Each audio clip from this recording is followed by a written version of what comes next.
Hello students, welcome to in my YouTube channel. I hope कि आप लोग अच्छे से होंगे। तो आज हम लोग इस वीडियो में क्लास 10th केमिस्ट्री चैप्टर 3 धातु एवं अधातु के इसको हम लोग लघुत्तरीय प्रश्नों को सॉल्व करने वाले हैं।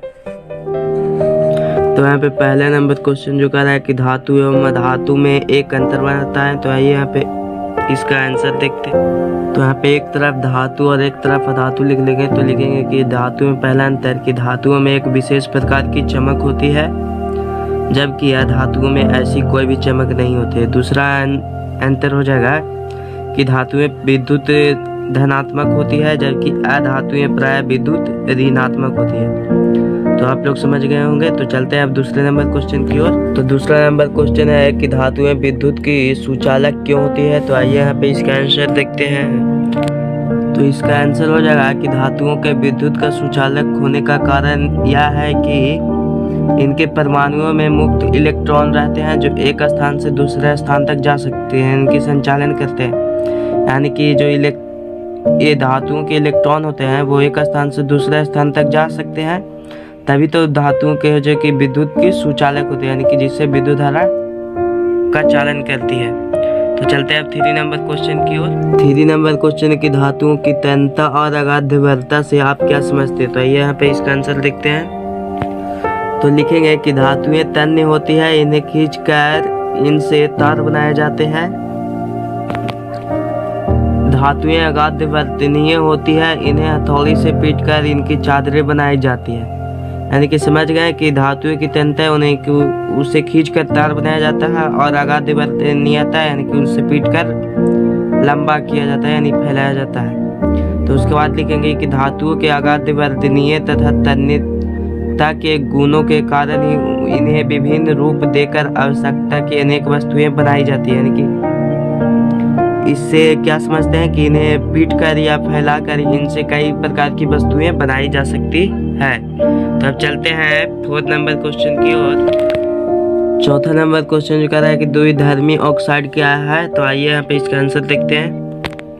तो लिखेंगे कि धातुओं के वे ऑक्साइड जो अम्लीय एवं भास्मिक दोनों गुण प्रदर्शित करते हैं, यानी कि वैसा ऑक्साइड जिसमें अम्लों के और अम्ल तथा भास्मिक दोनों गुण होता है, वे द्विधर्मी ऑक्साइड कहलाते हैं। तो चलते हैं 5 नंबर क्वेश्चन। 5 नंबर क्वेश्चन है कि ग्रेफाइट अधातु होते हुए भी कौन सा धातुई गुण प्रदर्शित करता है। तो आइए यहाँ पे इसका आंसर देखते हैं। तो लिखेंगे कि ग्रेफाइट अधातु होते हुए भी, यानी कि अधातु होते हुए भी धातु की तरह यह विद्युत का सुचालक करता है, यानी कि विद्युत की तरह चालक करता है, तथा ये चमकीला भी होता है, यानी कि विद्युत यह धातु की तरह चमकीला होता है। तो यहाँ पे यह कौन सा गुण पर प्रदर्शित कर रहा है। तो 2 गुण प्रदर्शित कर रहा है। पहला कि यह विद्युत का सुचालक होता है, और दूसरा यह चमकीला पदार्थ यानी कि चमकता है। तो अब चलते हैं 6ठे नंबर क्वेश्चन की ओर। आर्गन के 2 परमाणु परस्पर संयुक्त होकर आर्गन अणु यानी कि Ar2 क्यों नहीं बनाते हैं। तो आइए यहाँ पे इसका आंसर देखते हैं।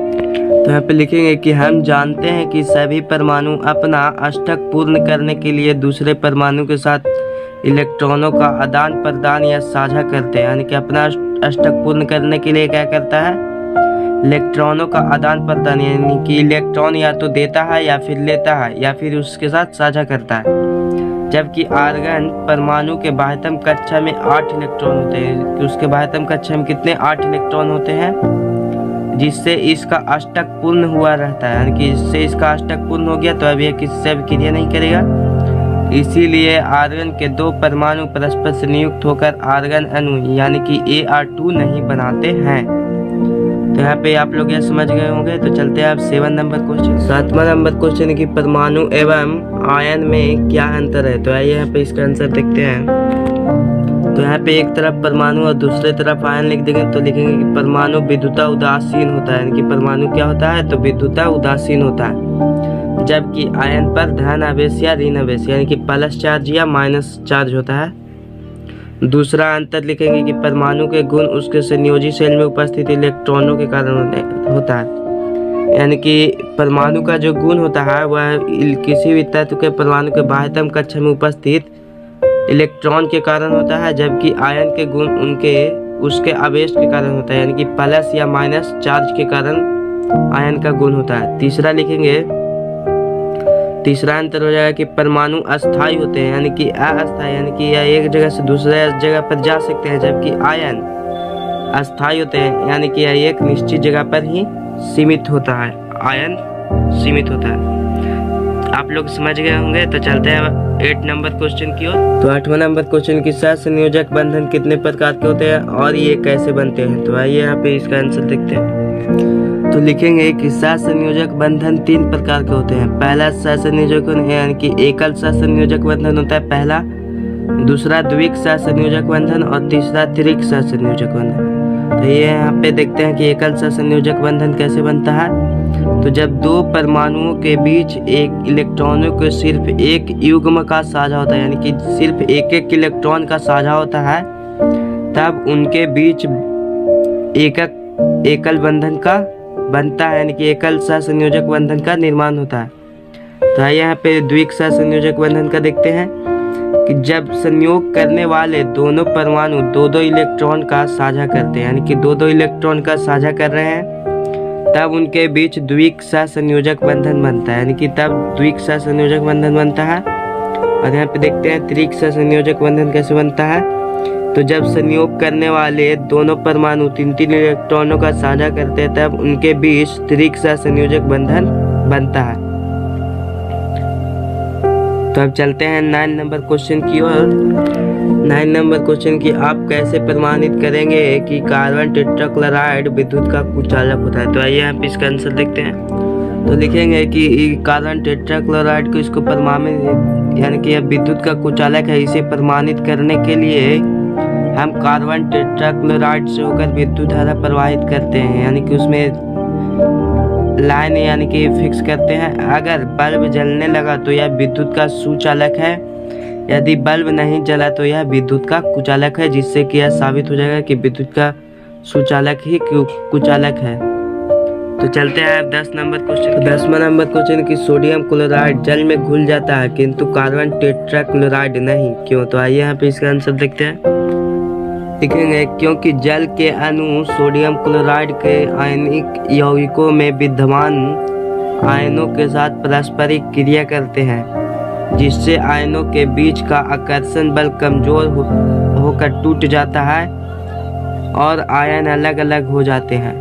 लेकिन कार्बन टेट्राक्लोराइड के साथ ऐसा कुछ नहीं होता, इसीलिए कार्बन टेट्राक्लोराइड जल में नहीं घुलता। यानी कि जो सोडियम क्लोराइड है ना, उसको जल में घुलाने पर यानी कि घुल जाता है, क्योंकि उसके अंदर जो अंतरा अनुकाकर्षण बल होता है वह बहुत ही कमजोर हो जाता है, जिससे कि वह टूट जाता है और अलग अलग हो जाता है। जबकि जो ये कार्बन टेट्राक्लोराइड है, इसके साथ ऐसा कुछ नहीं होता है, क्योंकि इसके अंदर आकर्षण बल बहुत ही मजबूत होता है, जिससे कि एक जल में डालने पर नहीं घुल पाता है और इसके कण है जो कि नहीं टूटते हैं।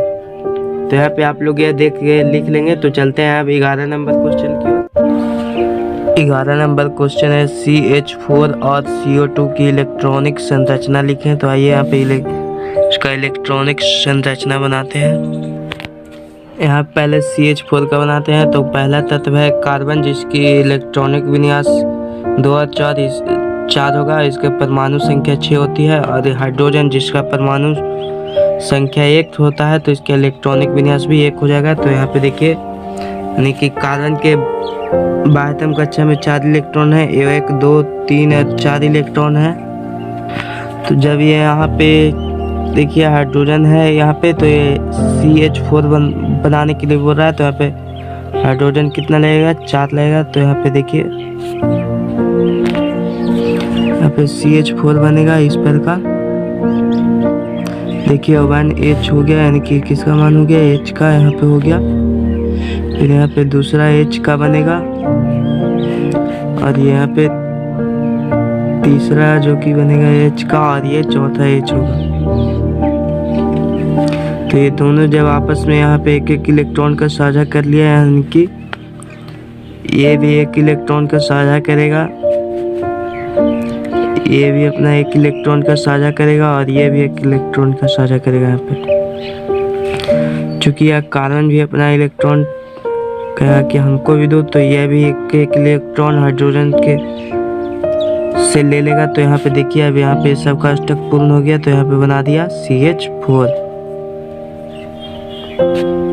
यहाँ पे CH4 बन गया। अब दूसरा है CO2, तो आइए उसको भी बनाते हैं। दूसरा है CO2 का इलेक्ट्रॉनिक संरचना है। तो तत्व कार्बन है जिसका परमाणु संख्या 6 है, इसका इलेक्ट्रॉनिक विन्यास 2 और 4 होता है, यानी कि बाह्यतम कक्षा में 4 इलेक्ट्रॉन। और दूसरा तत्व है ऑक्सीजन, तो इसका ऑक्सीजन का परमाणु संख्या 8, इसके बाह्यतम कक्षा में 6 इलेक्ट्रॉन है। तो आइए यहाँ पे देखते हैं इसको। यानी कार्बन है जिसके बाह्यतम कक्षा में देखिए 4 इलेक्ट्रॉन, 1 2 3 4 इलेक्ट्रॉन है इसके बाह्यतम कक्षा में।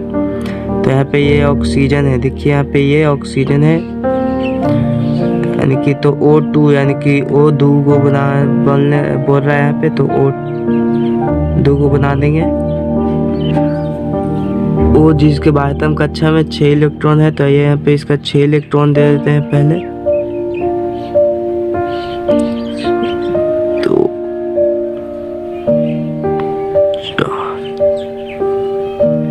देखिए इसका 6 इलेक्ट्रॉन हो गया, 2 4 6 इलेक्ट्रॉन हो गया, और इसका 6 इलेक्ट्रॉन देते हैं पे।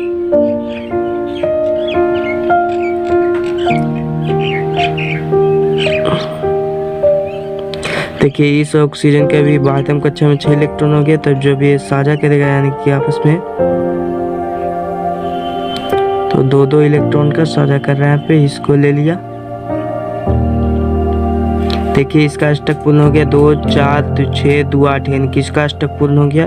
चूंकि ऑक्सीजन भी अपना अष्टक पूर्ण करने के लिए इसका 2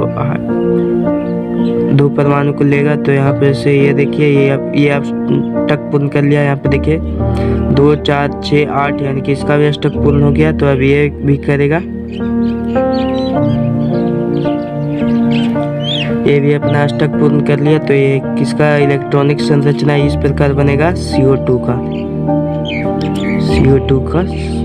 तो चलते हैं 12 नंबर क्वेश्चन की। 12 नंबर क्वेश्चन है कि किसी रासायनिक यौगिक को बनने में संयोजी इलेक्ट्रॉनों की क्या भूमिका होती है। तो आइए इसका आंसर देखते हैं। तो लिखेंगे कि रासायनिक यौगिकों के निर्माण में संयोजी इलेक्ट्रॉनों की ही प्रमुख भूमिका होती है। बाह्यतम कक्षा के इलेक्ट्रॉन यानी कि जिसको संयोजी इलेक्ट्रॉन कहते हैं, यानी कि संयोजी इलेक्ट्रॉन की संख्या यदि 8 से कम हो तो ये अष्टक पूर्ण करने के लिए अन्य परमाणुओं के साथ आयनिक अथवा सहसंयोजक के द्वारा यौगिकों का निर्माण करते हैं। किस प्रकार, तो जब किसी तत्व का अष्टक पूर्ण नहीं होता है तो वह उसके साथ तत्व का आदान प्रदान करके अथवा साझा करके यौगिक का निर्माण करने में सहायक होते हैं। तो चलते हैं 13 नंबर क्वेश्चन की। 13 नंबर क्वेश्चन है कि किसी तत्व A की परमाणु संख्या 12 है और दूसरे तत्व B की परमाणु संख्या 17 है। A और B के संयोग से बने यौगिक का सूत्र लिखे। तो यहाँ पे देखते हैं इसका आंसर। देखिए यहाँ पे तत्व A और B है जिसकी परमाणु संख्या A की 12 है। यहाँ पे A के तत्व की परमाणु संख्या 12 हो गया, और जिसका दूसरा B तत्व जिसका परमाणु संख्या 17 है। तो इसका इलेक्ट्रॉनिक विन्यास निकालेंगे तो हो जाएगा 2 8 2, और इसका हो जाएगा 2 8 7। तो यहाँ पे इसका संयोजकता हो जाएगा 2 और इसका संयोजकता हो जाएगा 1। तब इसका जब सूत्र यानी कि इस यौगिक का सूत्र बनाएंगे तो ये यहाँ पे देखते हैं। जब इसका सूत्र बनेगा तो होगा A के नीचे इसकी संयोजकता 2 थी और B का संयोजकता 1 था। तो यहाँ पे जब दोनों को तिरछी मल्टीप्लाई करेंगे तो A1 B2 बनेगा। तो यानी कि तत्व A और B के संयोग से बने यौगिक का सूत्र होगा A1 B2। सूत्र क्या बनेगा, A1 B2।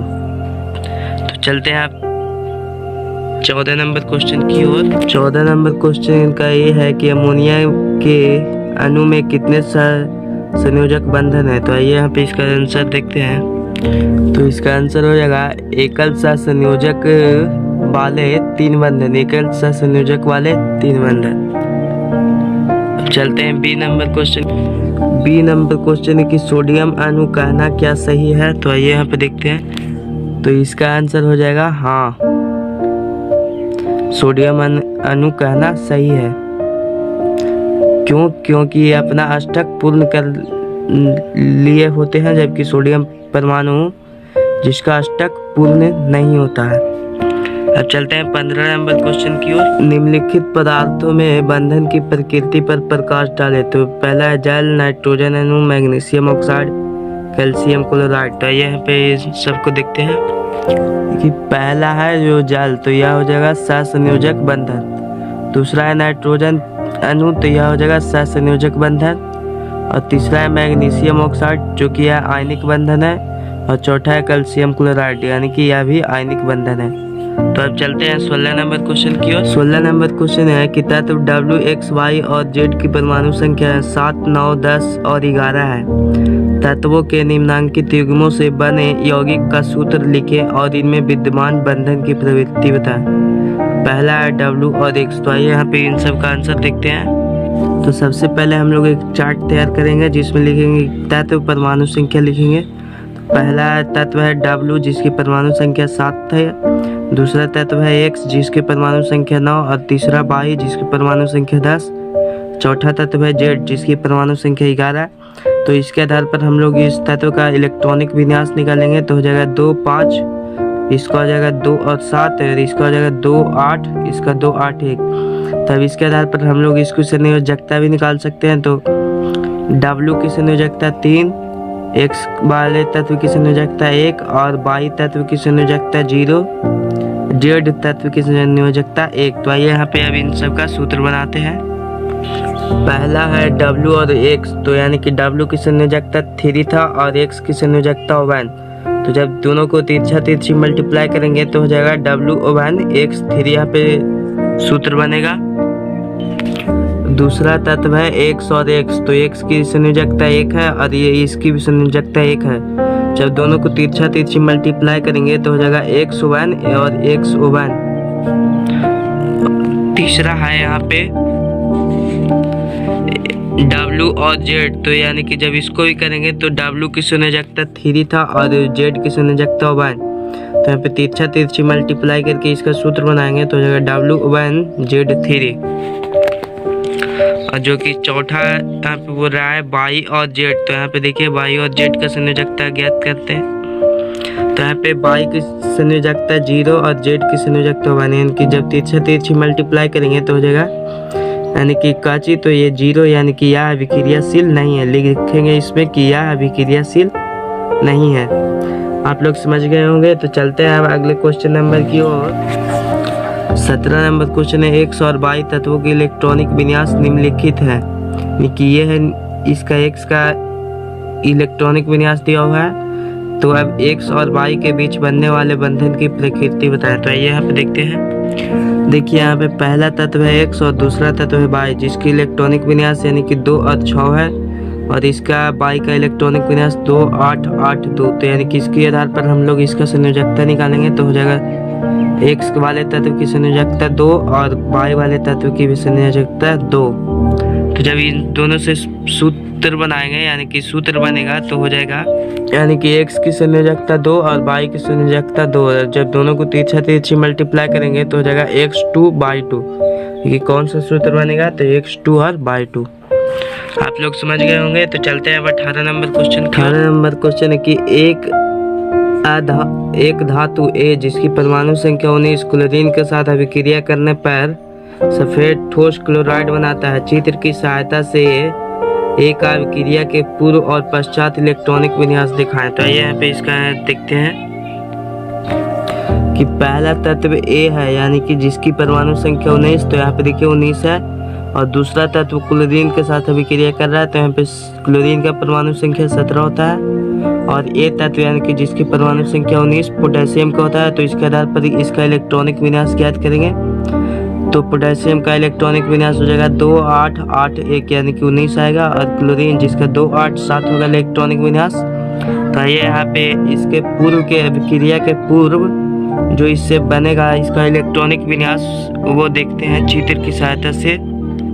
तो पहले हम लोग ये बीच में रहता है नाइट्रोजन और न्यूट्रॉन प्लस प्रोटॉन बीच में पाया जाता है जो कि यह नाभिक है। इसके के कक्षा में कक्षा का नाम है KLMN यानी 4 सेल बनाए हैं जिसके K कक्षा में 2 इलेक्ट्रॉन है। यहाँ पे देखिए L कक्षा में 8 इलेक्ट्रॉन है। यहाँ पे देखिए 2, 4, 6, 8 इलेक्ट्रॉन है। और m कक्षा में 2, 4, 6, 8 इलेक्ट्रॉन है और n कक्षा में 1 इलेक्ट्रॉन है। तो यहाँ पे इसके आधार पर देखिए पहले कक्षा में 2, 8, 8, 1 यहाँ पे, यानी कि ये जब यह अभिक्रिया नहीं किया है उसके पहले का यह इलेक्ट्रॉनिक संरचना है। तो यहाँ पे इस प्रकार बनेगा इसके पहले का, और जब यह क्लोरीन के साथ अभिक्रिया करेगा तो यहाँ पे देखिए इसका संरचना कुछ इस प्रकार बनेगा। देखिए यहाँ पे क्लोरीन के बाह्यतम कक्षा में 7 इलेक्ट्रॉन है, 1, 2, 3, 4, 5, 6, 7 इलेक्ट्रॉन है। कैल्शियम के बाह्यतम कक्षा में 1 इलेक्ट्रॉन था, तो जो कि यह 1 इलेक्ट्रॉन इसको दे देगा। तो यहाँ पे देखिए इसका परमाणु संख्या यानी कि इसका अष्टक पूर्ण हो जाएगा, तो इसका बनेगा 2, 8, 8 हो जाएगा। तो जब इसका अब इस अभिक्रिया के पश्चात इसका इलेक्ट्रॉनिक संरचना कुछ इस प्रकार बनेगा। देखिए यानी कि यहाँ पे बनेगा, देखिए न्यूट्रॉन और प्रोटॉन यानी कि जिसको नाभिक कहते हैं बीच वाले भाग में। तो यहाँ पे देखिए इसके बाद प्रथम कक्षा में यानी कि प्रथम सेल में 2 इलेक्ट्रॉन है और दूसरे सेल में 8 इलेक्ट्रॉन है। तो देखिए यहाँ पे 2, 4, 6, 8 इलेक्ट्रॉन है और तीसरे सेल में भी 8 इलेक्ट्रॉन है, 2, 4, 6, 8 इलेक्ट्रॉन है। अगर आप लोगों को वीडियो नहीं समझ में आ रहा होगा तो प्लीज़ स्लो करके देखिएगा, आपको सब समझ में आ जाएगा।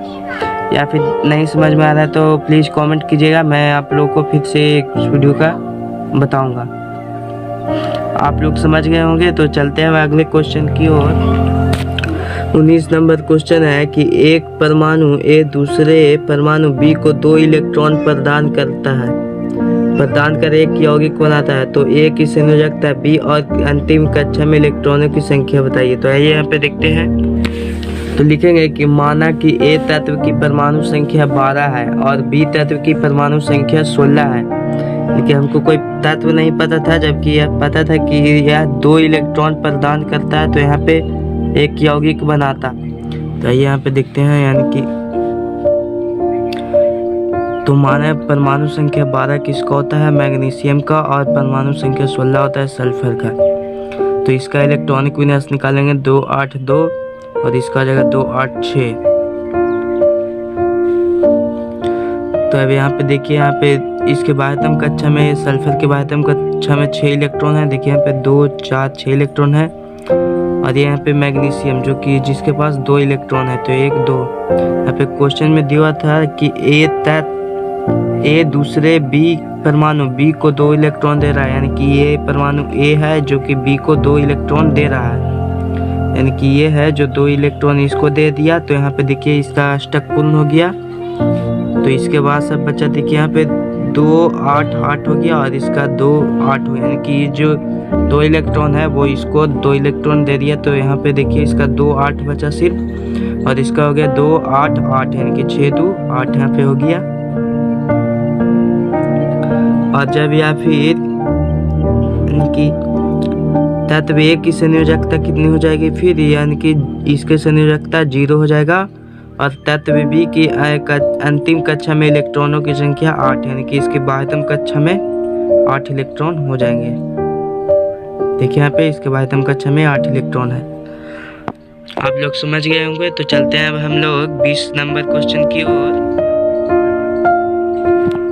20 नंबर क्वेश्चन है कि हाइड्रोजन अणु H2 बनने में दोनों H परमाणु अष्टक प्राप्त नहीं करते, फिर भी हाइड्रोजन का अणु काफी अस्थायी होता है, क्यों? तो आइए यहाँ पे इसका आंसर देखते हैं। तो आइए यहाँ पे इसका आंसर लिखेंगे कि हाइड्रोजन के 2 परमाणुओं के संयोग से हाइड्रोजन अणु यानी कि H2 बनता है। हाइड्रोजन का दोनों परमाणु 1-1 इलेक्ट्रॉन का साझा करते हैं, जिससे हाइड्रोजन अणु का पहला कक्षा 2 इलेक्ट्रॉन से अष्टक पूर्ण हो जाता है। इसी कारण हाइड्रोजन परमाणु अस्थायी होते हैं। आप लोग समझ गए होंगे। तो चलते हैं अब 21 नंबर क्वेश्चन की ओर। 21 नंबर क्वेश्चन की ए, बी और सी 3 तत्वों की परमाणु संख्याएं क्रमशः 8, 10 और 20 है। इनमें अक्रिय गैस की पहचान करें। तो आइए यहाँ पे देखते हैं। तो यहाँ पे लिख लेंगे तत्व ए, बी, सी जिसकी परमाणु संख्या यहाँ पे देखिए 8, 10 और 20 है, यानी कि 8, 10 और 20। तो यहाँ पे ए तत्व जो कि यह अक्रिय गैस नहीं है, तो इसका आंसर हो जाएगा नहीं। बी तत्व जिसकी परमाणु संख्या 10 है, तो चूंकि यह अक्रिय गैस है तो इसको हाँ लिखेंगे। और सी जो कि जिसका परमाणु संख्या है 20, तो यह पर अक्रिय गैस नहीं है, तो यहाँ पे नहीं इसका आंसर लिख देंगे। तो चलते हैं 22 नंबर क्वेश्चन की ओर। 22 नंबर क्वेश्चन है कि ऑक्सीजन परमाणु का इलेक्ट्रॉनिक विन्यास 2 और 6 है, इसकी संयोजकता ज्ञात करें। तो आइए इसकी संयोजकता ज्ञात करते हैं कि तत्व है ऑक्सीजन जिसकी परमाणु संख्या 8 होती है, इसका इलेक्ट्रॉनिक विन्यास 2 और 6 है। तो इसका संयोजकता होगा, यानी कि किसी भी तत्व की संयोजकता 4 से 1 2 3 4 होती है, यानी कि 4 से अधिक नहीं हो सकता है, 4 तक ही सीमित है। जिसमें इसका 6 है, तो यानी कि इसमें 2 इलेक्ट्रॉन, इसकी संयोजकता ज्ञात करने के लिए यानी कि 2 इलेक्ट्रॉन को भेजना पड़ेगा, यानी कि 4 तक ही होती है। तो 6 - 4 करेंगे तो यहाँ पे 2 हो जाएगा, यानी कि इसकी संयोजकता 2। आप लोग समझ गए होंगे। तो चलते हैं अब 23 नंबर क्वेश्चन की ओर। 23 नंबर क्वेश्चन की निम्नलिखित में वैद्युत संयोजक और सहसंयोजक यौगिकों का चयन करें। तो आइए यहाँ पे इन सब का देखते हैं। पहला है ग्लूकोज जो कि सहसंयोजक यौगिक है। दूसरा है पोटेशियम क्लोराइड जो कि आयनिक यौगिक है। तीसरा है एसिटिलीन सहसंयोजक यौगिक हो जाएगा। चौथा है यूरिया सहसंयोजक यौगिक। कॉपर सल्फेट यह आयनिक यौगिक है। कार्बन टेट्राक्लोराइड सहसंयोजक यौगिक। अमोनिया क्लोराइड यह आयनिक यौगिक हो जाएगा। तो चलते हैं अब हम लोग 24 नंबर क्वेश्चन की ओर। ये सब तो इजी था, आप लोग खुद भी बना सकते थे। चलते हैं 24 नंबर क्वेश्चन की ओर। 24 नंबर क्वेश्चन की जल में विलय 2 सहसंयोजक यौगिकों के नाम लिखें, यानी कि ऐसा विलय जो जल में घुल जाए। तो आइए यहाँ पे इसका आंसर देखते हैं। तो इसका आंसर हो जाएगा ग्लूकोज, यूरिया, चीनी, ये सब है जो कि जल में घुल जाता है, ये सब सहसंयोजक यौगिक है। तो अब चलते हैं 25 नंबर क्वेश्चन की ओर। तो 25 नंबर क्वेश्चन है कि मैग्नेटाइट में एक अचुंबकीय पदार्थ मिश्रित है, इसे अलग करने की एक विधि का उल्लेख करें। तो आइए यहाँ पे देखते हैं। मैग्नेटाइट में उपस्थित अचुंबकीय पदार्थ को अलग करने के लिए चुंबकीय पृथक्करण विधि का उपयोग करना होगा, यानी कि उसको अलग करने के लिए चुंबकीय पृथक्करण विधि का उपयोग करना होगा। तो आइए यहाँ पे इस विधि का उल्लेख करते हैं। तो लिखेंगे कि मैग्नेटाइट को पीस कर, यानी कि उसको पीस कर महीन चूर्ण बना दिया जाता है। फिर इस चूर्ण को एक विद्युत चुंबकीय बेलनों के बेल्ट पर डालकर मशीन को चालू कर दिया जाता है। मैग्नेटाइट चुंबकीय होने के कारण चुंबक की ओर आकर्षित होता है, होकर एक पात्र में गिरता है, जबकि यह चुंबकीय पदार्थ उससे अलग होकर एक पात्र में गिरता है। यानी कि कोई मैग्नेटाइट है, उसको चूर्ण देंगे, एकदम पीस कर महीन बना देंगे और उसके बाद उसको विद्युत चुंबकीय बेलनों के बेल्ट पर डाल के मशीन में चालू कर दिया जाता है। और चूंकि मैग्नेटाइट है जो अपने चुंबक को, यानी कि लोहे के बनी हुई वस्तु को अपनी ओर आकर्षित कर लेता है, जबकि यह चुंबकीय पदार्थ अलग गिर जाते हैं, जिससे कि मैग्नेटाइट और अचुंबकीय पदार्थ दोनों अलग हो जाते हैं। तो इसमें यही उल्लेख करना था, तो हो गया। तो अब चलते हैं 26 नंबर क्वेश्चन की ओर। 26 नंबर क्वेश्चन है कि भाजन क्या है, उदाहरण देकर समझाइए। तो आइए इसका आंसर देखते हैं। लिखेंगे कि सल्फाइड अयस्कों को वायु की पर्याप्त उपस्थिति में, यानी कि वायु की उपस्थिति में तीव्रता से गर्म करके धातु को ऑक्साइड में परिवर्तित करने की प्रक्रिया भाजन कहलाती है। यानी कि धातु को उसके ऑक्साइड में परिवर्तित करने की प्रक्रिया क्या कहलाती है, भाजन। तो अब इसका उदाहरण देना है, तो आइए आप इसको उदाहरण देखते हैं। पहला उदाहरण है कि जिंक ब्लेड यानी कि ZnS भाजित होकर ZnO में बदल जाता है। यहाँ पे देखिए 2ZnS plus 3O2 arrow 2ZnO plus 2SO2। यहाँ पे देखिए ZnO में परिवर्तित हो गया और दूसरा हो जाएगा गैलेना, जिसको यानी कि PbS यानी कि भाजित होकर लिथार्ज में बदल जाता है। किसमें, लिथार्ज में। यहाँ पे इसका समीकरण देख लीजिए, इसमें 2PbS plus 3O2 arrow 2PbO plus SO2, ये किसका सूत्र है, लिथार्ज का। यहाँ पे लिथार्ज ये बन गया। तो अब चलते हैं 27 नंबर क्वेश्चन की ओर। 27 नंबर क्वेश्चन है कि प्रगलन में गालक की क्या भूमिका होती है। तो आइए यहाँ पे इसका आंसर देखते हैं।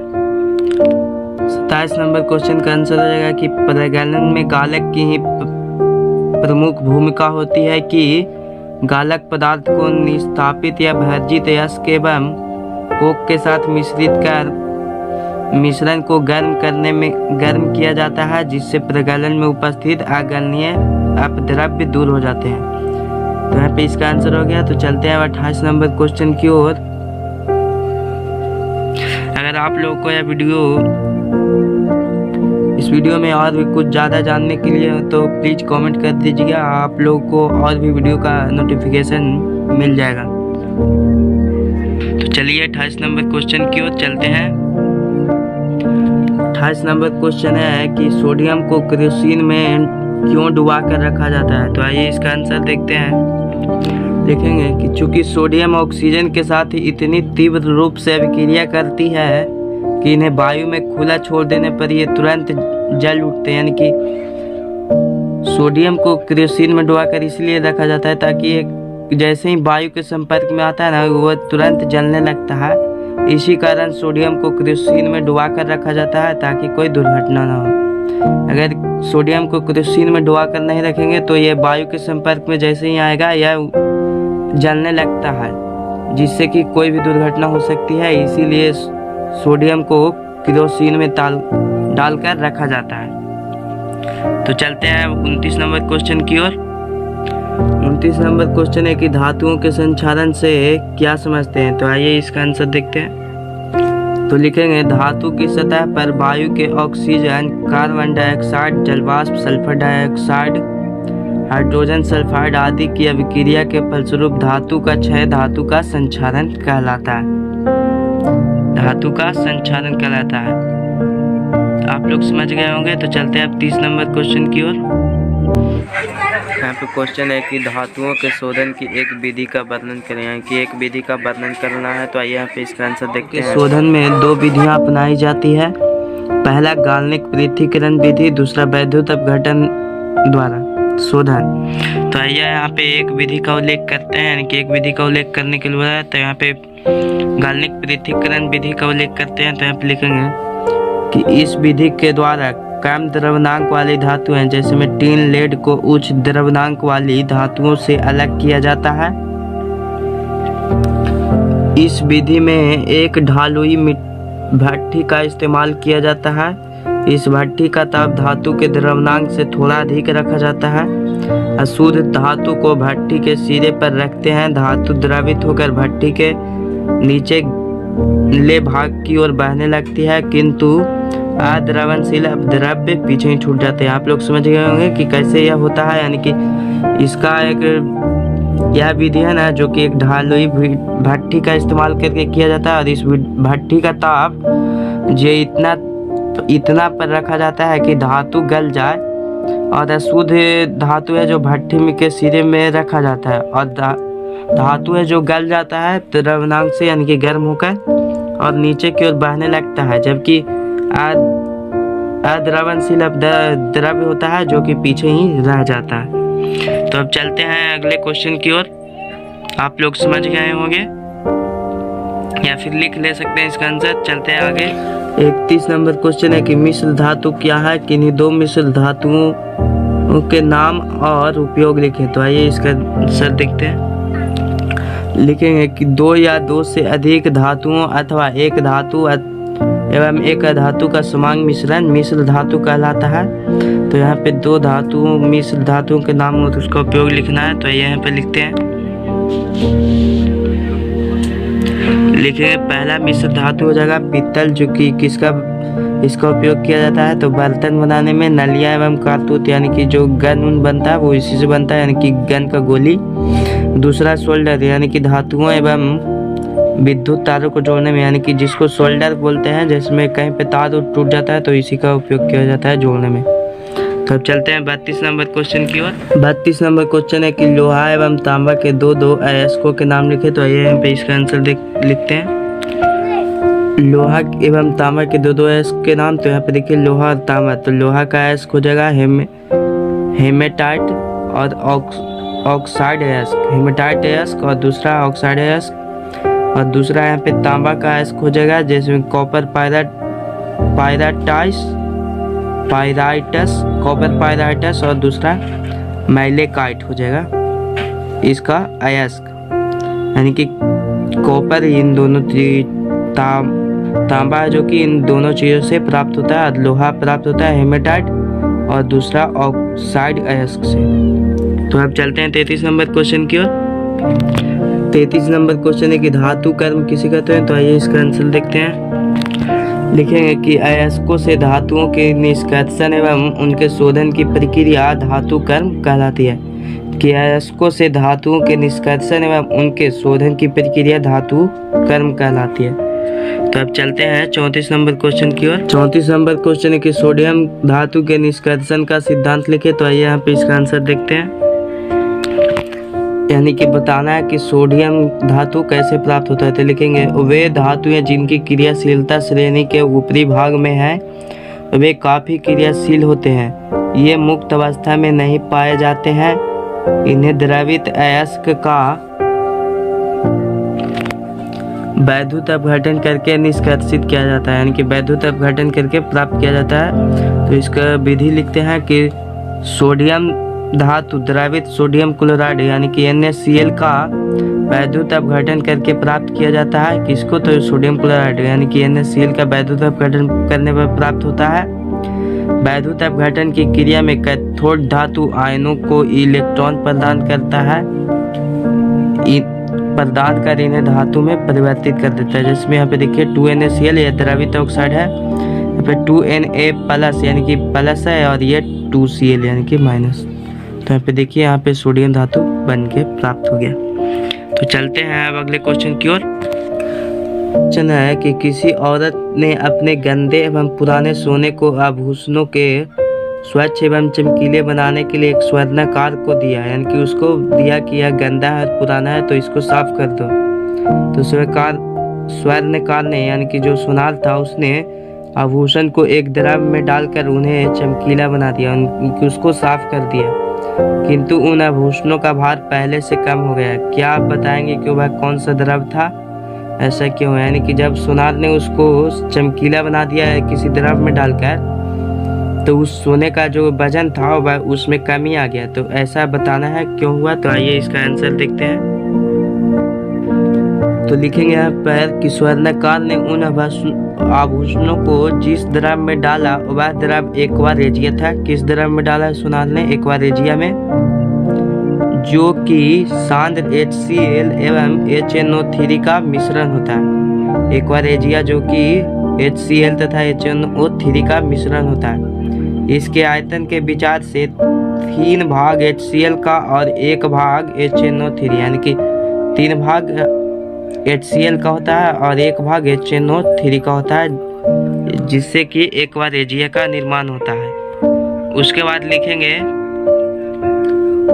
आभूषण का भार कम होने का यह कारण है कि जब स्वर्णकार ने आभूषणों को एक्वारेजिया में डाला तो आभूषणों के ऊपरी सतह के कण पिघलकर नीचे बर्तन की सतह पर बैठ जाते हैं। यानी कि जो सोना होता है उसको जब एक्वारेजिया में डाला जाता है तो उसके ऊपर की जो गंदे परत होते हैं वह पिघल जाते हैं और पिघलकर नीचे बर्तन में बैठ जाते हैं, जिसके कारण आभूषण चमकीला हो गया। जिसके कारण यानी कि ऊपरी परत जब हटेगा किसी भी पदार्थ का तो वह चमकीला हो जाएगा। किंतु उसका भार लिखेंगे किंतु उसका भार पहले से कम हो जाता है। तो आप लोग समझ गए होंगे। यानी कि कोई भी पदार्थ को जब उस पे यानी कि जो मोटा है अगर वो पिघलेगा और उसमें से कुछ द्रव हट जाएंगे तो जाहिर है सी बात है कि उसका वजन कुछ कमी होगा, जिस कारण उसके वजन में कुछ आभासी कमी हो गई। तो अब चलते हैं अगले क्वेश्चन की ओर। आप लोग समझ गए होंगे। 36 नंबर क्वेश्चन है कि एल्यूमिनोथर्मिक विधि क्या है। तो आइए यहाँ पे इसका आंसर देखते हैं। तो यहाँ पे लिखेंगे कि कुछ धातुओं के ऑक्साइड यानी कि जैसे में Cr2O3 या फिर MnO2 आदि कार्बन द्वारा अपकृत नहीं किए जा सकते। यानी कि इसको कार्बन द्वारा प्राप्त नहीं किया जा सकता है, क्योंकि कार्बन के साथ उच्च ताप पर ये कार्बाइड बनाते हैं। यानी कि कार्बन के साथ जैसे ही इसको गर्म करेंगे ना ये कार्बाइड बना लेगा। ऐसी स्थिति में अपकरण की क्रिया एल्यूमिनियम धातु द्वारा कराई जाती है। यानी कि जब कार्बन के साथ इसकी कराएंगे तो एक कार्बाइड बना लेगा, इसीलिए ऐसी स्थिति में एल्युमिनियम धातु द्वारा कराई जाती है। इस प्रक्रिया को एल्यूमिनोथर्मिक विधि कहते हैं। तो अब चलते हैं 37 नंबर क्वेश्चन की ओर। आप लोग समझ गए होंगे, इसका आंसर लिख लेंगे। 37 नंबर क्वेश्चन है कि पित्तल एवं कांसे के अवयव तत्व बताएं, जो कि सेकंड क्वेश्चन है, लास्ट की ओर से सेकंड क्वेश्चन है। तो अब इसका आंसर देखते हैं। तो यहाँ पे देखेंगे पित्तल है पहला, तो इसको हो जाएगा तांबा और जस्ता हो जाएगा। तांबा और जस्ता मिलने से पित्तल का बनता है। और कांसा जो कि तांबा और टीन के मिश्रण से कांसा बनता है। तो अब चलते हैं 38 नंबर क्वेश्चन की ओर, जो कि लास्ट क्वेश्चन है, जो कि यह लास्ट क्वेश्चन है जो बच रहा है, इसको सॉल्व करते हैं। तो लिखा है, इसका क्वेश्चन है कि दो ऐसी धातुओं के नाम लिखें जो ठंडे जल के साथ अति तीव्र अभिक्रिया करती है, यानी कि जो ठंडे जल के साथ जल्दी अभिक्रिया कर लेती है, तुरंत अभिक्रिया कर लेती है। ऐसी किसी धातु को जल में डालने पर अवलोकित कोई 3 परीक्षण लिखें। यदि अभिक्रिया में कोई गैस उत्पन्न होती है तो आप कैसे पहचान करें। तो आइए यहाँ पे इसका आंसर देखते हैं। लिखेंगे कि ठंडे जल के साथ अभिक्रिया सोडियम, पोटेशियम एवं कैल्शियम आदि धातुएं करती हैं। तो यहाँ पे 2 धातु का नाम हो गया, सोडियम, पोटेशियम एवं कैल्शियम। उसके बाद जो दिया हुआ है उसका आंसर देखते हैं। तो लिखेंगे कि जब मैग्नीशियम धातु को जल में डालने पर क्या होता है। तो लिखेंगे कि यह ठंडे जल के साथ अभिक्रिया नहीं करती, यानी कि ठंडे जल में डालेंगे तो यह मैग्नीशियम अभिक्रिया नहीं करेगा। दूसरा कि यह धातु भाप के साथ अभिक्रिया करती है, यानी कि ये मैग्नीशियम है जो भाप यानी कि जिसको वाष्प बोलते हैं उसके साथ अभिक्रिया करती है। और तीसरा परीक्षण होगा कि किसी भी अभिक्रिया के फलस्वरूप हाइड्रोजन गैस निकलती है, यानी कि जब यह मैग्नीशियम जल के साथ अभिक्रिया करेगा तो वहाँ पे H2 यानी कि हाइड्रोजन गैस मुक्त होगी। तो यहाँ पे दिया हुआ है कि यदि अभिक्रिया में उत्पन्न गैस होती है तो उसकी पहचान आप कैसे करेंगे। तो उसका आंसर देखिए, यहाँ पे 2Na यानी कि सोडियम है जो 2H2 यानी कि जल के साथ अभिक्रिया किया, तो यहाँ पे 2NaOH यानी कि सोडियम हाइड्रोक्साइड बनाया। और यहाँ पे H2 यानी कि जब भी यहाँ पे गैस उत्पन्न होती है तो ऊपर की ओर एरो दिया जाता है, ऊपर की ओर एरो का चिन्ह दिया जाता है। फिर दूसरा समीकरण यहाँ पे 2K यानी कि पोटेशियम जो कि 2H2 है यानी कि जल के साथ अभिक्रिया किया, तो यहाँ पे देखिए 2KOH यानी कि पोटेशियम हाइड्रोक्साइड बना लिया। और यहाँ पे भी H2 का निर्माण हो रहा है, यानी कि ऊपर की ओर 3 एरो का चिन्ह दिया जाता है, जिससे कि साबित होता है कि यह गैस उत्पन्न हो रही है। अगर आप लोग का यह वीडियो अच्छा लगा हो तो प्लीज़ चैनल को सब्सक्राइब और वीडियो को लाइक जरूर करिएगा। आप सबका अपना YouTube channel RK world classes, और भी वीडियो का नोटिफिकेशन पाने के लिए प्लीज़ चैनल को सब्सक्राइब करें और बेल आइकन को ऑन करें।